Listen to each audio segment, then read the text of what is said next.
James బాండుల మాదిరిగా bond పేపర్లు రాసిచ్చారు కాంగ్రెస్ ఎమ్మెల్యేలు. గ్యారంటీ కార్డులు ఇచ్చి భద్రం చేసుకోమన్నారు. భద్రంగా పెట్టుకోండి.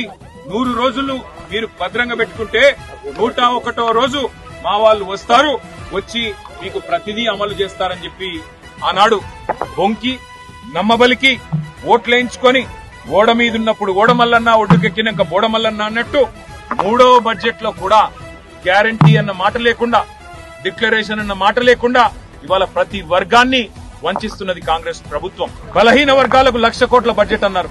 ఇది 3వ బడ్జెట్. మరి ఇప్పటికే 60,000 కోట్ల బడ్జెట్ పెట్టుండాల, కానీ 3 కలిపితే కూడా 20,000 కోట్లు దాటట్లేదు. అందుకే ఈ రాష్ట్ర ప్రజల తరపున, ఈ రాష్ట్రంలోని 46 లక్షల మంది వృద్ధులు, వితంతువుల తరపున 4,000 పెన్షన్ ఎప్పుడు ఇస్తారు అని బడ్జెట్ లో ప్రభుత్వాన్ని అడుగుతాం. ఈ రాష్ట్రంలోని 1,88,00,000 మంది ఆడపిల్లలు ఎవరైతే 18 ఏళ్లు నిండిన వాళ్ళున్నారో 2,500 రూపాయలు మహాలక్ష్మి ఎప్పుడొస్తుందా అని ఎదురు చూస్తున్న వారు ఎవరైతున్నారో ఈ బడ్జెట్ లో కాంగ్రెస్ ప్రభుత్వం స్పందించకపోతే తప్పకుండా ఈ ప్రభుత్వాన్ని వదిలిపెట్టం, నిలదీస్తాం.